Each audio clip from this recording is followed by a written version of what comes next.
start. Now, sir, when the 10th 5-year plan was under discussion, I happened to be a member of the Committee of Parliament which was dealing with resources, and I happened to belong to that school which thought that the target of the 7th 5-year plan was much too big for our resources, internal as well as external, and the alternative that I, along with others who agreed with me, suggested was that we should fix a series of priorities and cut down those which were non-essential, and that in the alternative we should extend the period of the plan to 6 years or 7 years. Parliament, after debating the whole issue, unanimously agreed in both the houses that the targets of the 10th 5-year plan as laid down by the Planning Commission should be carried out. When Parliament came to that decision, it had before it the minute of dissent written by Professor Rao as well as by one of the members of the Planning Commission.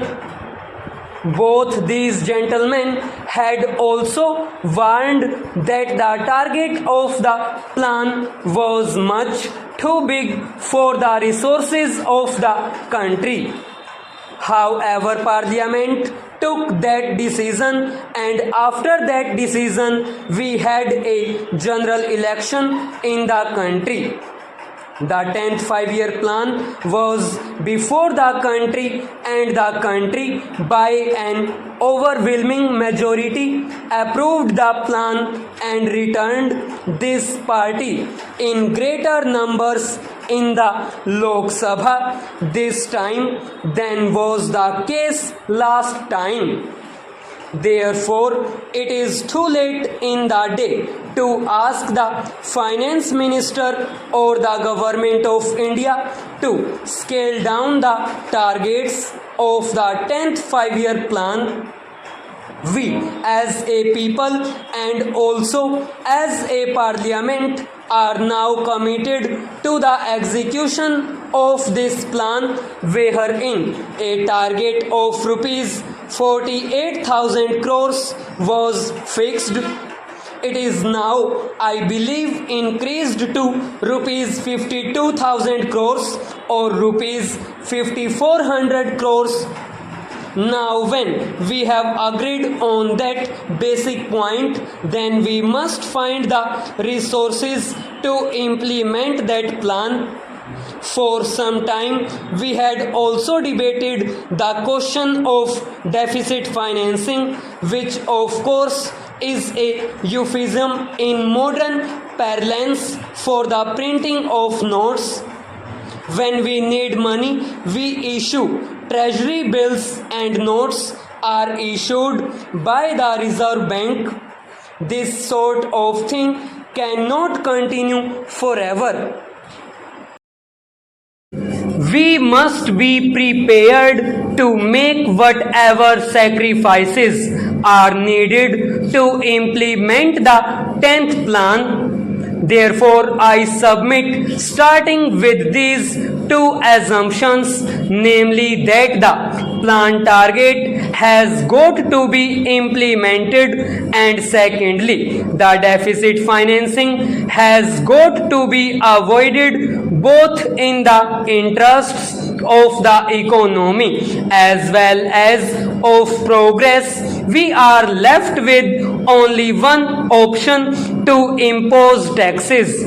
I know that our present Finance Minister, Dr. Manmohan Singh, is a man of conviction, and what is more important, has the courage of his conviction. That is why I think in living memory he is the one finance minister who has come out with this bold and courageous plan of imposing taxation to the tune of rupees 1000 crores in one single year.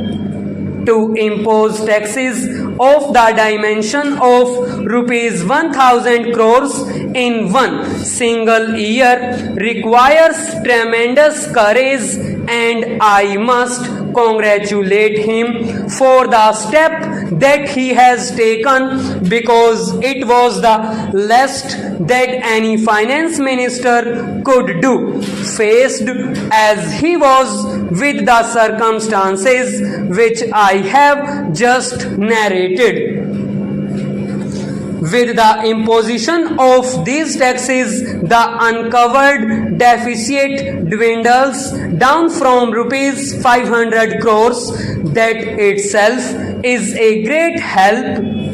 I believe the government should take immediate steps when we are talking very drastic measure to tax every sector of society from the rich to the poor.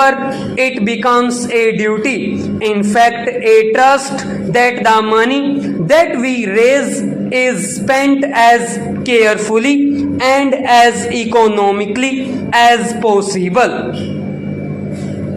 In the general elections, I too had, along with other honorable members of our party and other parties also, to go into the country, to the villages and towns and everywhere. The people did not mind these taxes, but the grievance is that some of the money or a lot of money is being wasted. There was the grievance with regard to corruption on the lower levels of the officialdom, and what is more, that there was considerable wastage. Every official, even a small official, seems to be having a jeep or a Maruti and is running about burning petrol and spending on TA, DA, etc. And the work is being rushed through in the months of February and March in order that the grant may not lapse, as if the taxpayers' money were meant to be sacrificed ruthlessly and mercilessly whatever happens. Therefore, it becomes necessary for the government, both at the center and in the states at all levels, to see that all the money raised and spent in these plans is fully utilized.